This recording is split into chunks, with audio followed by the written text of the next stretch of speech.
သမီးဖြစ်သူဟာလေဖြတ်နေတဲ့မိခင်ကိုနေရောညပါပြုစုဆောင်ရှောက်ရင်းအားလုံးကုန်ခံပြီးမေးလဲသွားခဲ့တယ်။ဒါပေမဲ့မိခင်ကတော့တနာစိတ်တောင်မပြဘဲကြည်နက်စွာပြုံးနေခဲ့တယ်။ပြီးတော့အပြင်မှာလောင်းကစားလုပ်နေတဲ့သားကိုအေးဆေးဆေးဖုန်းဆက်ပြီးပတ်စံလိုနေသလားလို့မေးတယ်။သူမမှာဒေါ်လာ2သိန်းဝက်ထားတာရှိပြီးအားလုံးပေးလိုက်မယ်လို့ပါပြောလိုက်တယ်။မိခင်ကိုအမြဲပြုစုနေတဲ့သမီးကိုတပြားမှမပေးဘဲအလုံးမလုံးအသုံးမကျတဲ့သားကိုပဲဘာကြောင့်ဒီလောက်ထိချစ်ခင်ပေးကမ်းနေတာလဲဆိုတာတားတော့နားမလည်နိုင်ခဲ့ဘူး။ဒါပေမဲ့ဒီလိုလုံးမသာမိခင်ကသူ့တက်ကိုကယ်တင်နိုင်မယ်ဆိုတာဘယ်သူမှမသိခဲ့ကြဘူး။သူမဘာကြောင့်သားကိုပဲမျက်နှာပေးနေလဲဆိုတဲ့အမှန်တရားကိုဖော်ထုတ်ဖို့ရက်အနှဲငယ်ကြာမှာမိခင်ကသတင်းထောက်တွေကိုကိုယ်တိုင်ခေါ်ခဲ့တဲ့အိမ်နဲ့လှုပ်ဝက်ကင်မရာတွေတက်ဆင်ပြီး3ရက်ကြာတိုက်ရိုက်ထုတ်လွှင့်မှုတောင်းဆိုခဲ့တာပါ။3ရက်ပြည့်ရင်အမှန်တရားအလုံးပေါ်လာလိမ့်မယ်လို့သူမယုံကြည်နေတယ်။ဒါပေမဲ့သူမရဲ့တခုတည်းသောတောင်းဆိုချက်ကသမီးဖြစ်သူလှုပ်ဝက်ရိုက်ကူးနေတာကိုလုံးဝမသိရဘူးဆိုတာပဲ။အစပိုင်းမှာသတင်းထောက်ကဒီလိုလှုပ်ဝက်ရိုက်ကူးတာဥပဒေနဲ့မညီလို့ညှင်းချင်ခဲ့တယ်။ဒါပေမဲ့ဒီသတင်းကလူစိတ်ဝင်စားမှုအရန်ရမယ်ဆိုတာသိလိုက်တဲ့အခါနောက်ဆုံးမှလက်ခံလိုက်တယ်။မကြခင်အိမ်ရဲ့ထောင်တိုင်းမှာကင်မရာတွေတိတ်တဆိတ်တက်ဆင်ပြီးသွားတယ်။ဘာမှမသိတဲ့သမီးကအလုပ်ကနေအချိန်မှန်ပြန်ရောက်လာပြီးမိခင်ကိုပြုံးလေးနဲ့အမေနေလို့ကောင်းရဲ့လားလို့မေးလိုက်တယ်။ဒါပေမဲ့နောက်တစ်စက္ကန့်မှာအခန်းထဲပြက်နေတဲ့အနံ့ဆိုးကိုရလိုက်တယ်။အဲ့ဒီအချိန်မှာမိခင်ဝမ်းလျှောပြီးအိပ်ယာပေါ်မှာစွန့်ထားတာကိုသိလိုက်ရတယ်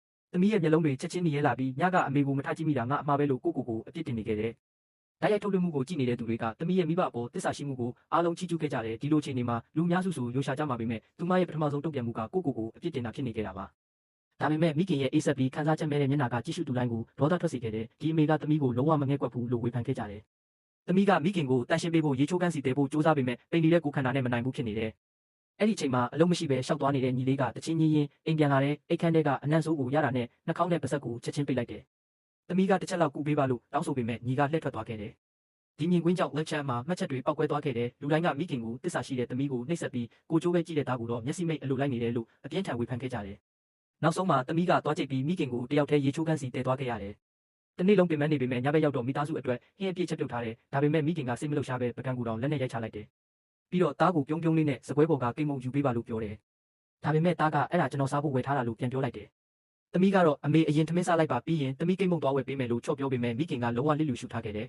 ။ live stream ပထမနေ့ပြီးဆုံးတဲ့အခါသတင်းထောက်ကမိခင်ကိုဖုန်းဆက်ပြီးဒီနေ့လက်ကအရန်ပေါက်သွားပါတယ်။ဒါပေမဲ့ online မှာအမေကိုပဲလူတိုင်းဆဲဆိုနေကြတယ်လို့ပြောတယ်။ဒုတိယနေ့ကိုဆက်ထုတ်လွှင့်အောင်မလားလို့မေးတော့မိခင်ကဆက်လုပ်ပါမကြခင်အမှန်တရားကိုအားလုံးသိလာကြလိမ့်မယ်လို့အေးအေးဆေးဆေးပြန်ဖြေခဲ့တယ်။ဒုတိယနေ့မှာသမီးကအလုပ်ကနေပြန်လာပြီးမိခင်ကြိုက်တဲ့ strawberry cake ကိုတောင်ဝယ်လာခဲ့တယ်။ဒါပေမဲ့မိခင်ကထုံးစံအတိုင်းလစ်လူရှုခဲ့တယ်။မမျှော်လင့်ပဲသမီးလက်ထွက်သွားတဲ့အချိန်မှာဖုန်းကင်းကစားရင်းပြန်လာတဲ့သားကမိခင်ရဲ့ဘီတက်ကလထိုင်ကိုဝင်တိုက်လိုက်လို့မိခင်မြေပြင်ပေါ်လဲကျသွားခဲ့တယ်။သမီးကချက်ချင်းပြေးသွားပြီးမိခင်ကိုဘီတက်ကလထိုင်ပေါ်ပြန်တင်ဖို့ကြိုးစားတယ်။ဒါပေမဲ့ကလထိုင်ကိုကင်လိုက်တဲ့အချိန်မှာချွန်ထက်တဲ့အရာတစ်ခုကြောင့်လက်ပေါ်အပြတ်ရှသွားခဲ့တယ်။သမီးလက်ထိခိုက်သွားတာကိုမြင်ပေမဲ့မိခင်ကစိုးရိမ်စိတ်တစ်စက်မှမပြဘူး။အစားအသားလေးခြေထောက်ထိသွားသေးလားလို့ပဲအလန့်တကြားမေးနေခဲ့တယ်။ဒီမြင်ကွင်းကိုမြင်လိုက်တဲ့ live stream ကြည့်ရှုသူအားလုံးကသမီးအတွက်အယမ်းစိတ်မကောင်းဖြစ်ခဲ့ကြပြီ။ဒီလိုနှလုံးသားမရှိတဲ့အမေမျိုးရှိနိုင်သေးတာလားလို့မေးခွန်းထုတ်ခဲ့ကြတယ်